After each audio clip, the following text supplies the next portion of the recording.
Mumbai transport विभाग की जानकारी के मुताबिक मुंबई में बस सेवा आज से बहाल कर दी गई। कोरोना काल में अनलॉक प्रक्रिया के तहत लिए गए फैसले में बस सुविधा बहाल करने को भी शामिल किया गया।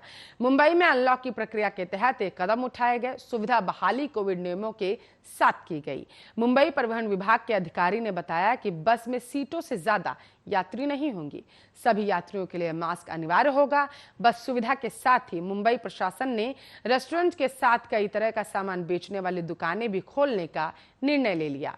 इसके अलावा मुंबई निवासी कोविड गाइडलाइंस के साथ आम जगहों पर घूमने फिरने अब जा सकेंगे, लेकिन मल्टीप्लेक्स, थिएटर और मॉल्स अभी भी बंद रहेंगे।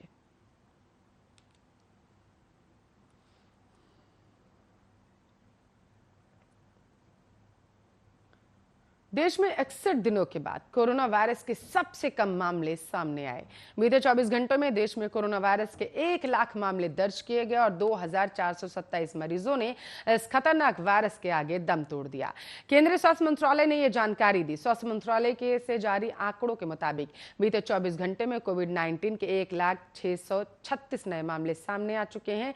इसके साथ साथ देश में कोरोना वायरस संक्रमितों की संख्या बढ़कर 2,79,09,975 हो चुकी है। वहीं उपचाराधीन मरीजों की संख्या कम होकर 14,01,609 है।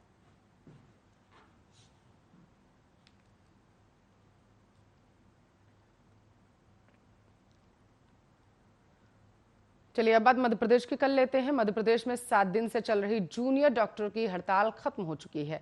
हाईकोर्ट के आदेश और मरीजों की रही दिक्कतों के चलते डॉक्टरों ने यह फैसला लिया। सरकार और डॉक्टरों के बीच बातचीत चल रही थी।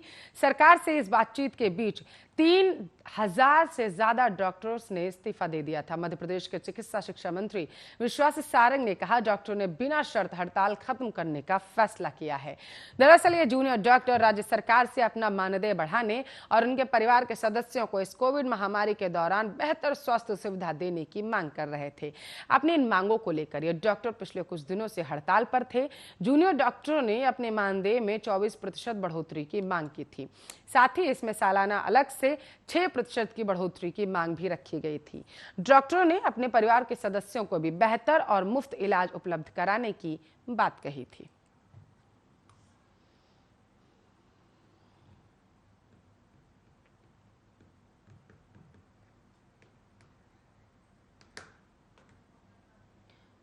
फंगस और टीके को लेकर देश में पहली बार 2 अलग अलग अध्ययन सामने आ चुके हैं। इनमें से 12 राज्यों के 19 अस्पतालों में हुए एक अध्ययन में खुलासा हुआ कि जहां कोविशील्ड टीका लेने वालों में कोवैक्सीन लेने वालों की तुलना में एंटीबॉडी का अधिक स्तर मिला है। ब्लैक फंगस के बढ़ते मामलों पर किए गए एक अन्य शोध में कहा गया है कि स्टेरॉइड के साथ साथ मधुमेह की दवाई न लेने का इसका खतरा बढ़ा। ब्लैक फंगस देश के 26 राज्यों में फैल चुका है।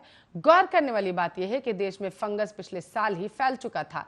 अध्ययन में पता चला है कि साल 2019 की तुलना में 2020 में ही फंगस के मामले तेजी से बढ़ने लगे थे, लेकिन उस दौरान राज्य और केंद्र सरकारों ने इस पर ध्यान नहीं दिया। अगर ऐसा होता तो शायद फंगस से बीते 3 माह में ही मौतों को रोका जा सकता था। केंद्रीय स्वास्थ्य मंत्रालय ने एक वरिष्ठ अधिकारी से बताया है कि अमेरिका के centre for disease control and prevention ने इस तरह का अध्ययन किया है। पिछले साल नवंबर में कुछ केस सामने आए थे जिसके बारे में बहुत अधिक चर्चा नहीं हुई थी। इंडियन मेडिकल के पूर्व अध्यक्ष डॉक्टर राजीव जयदेवन ने कहा, फंगस पर अध्ययन के परिणाम कई सवालों के जवाब दे रहे, लेकिन वर्तमान में अचानक से फैलने से पीछे भी एक अध्ययन होना चाहिए ताकि दूसरी लहर में मामले बढ़ने के कारणों का पता चल सके।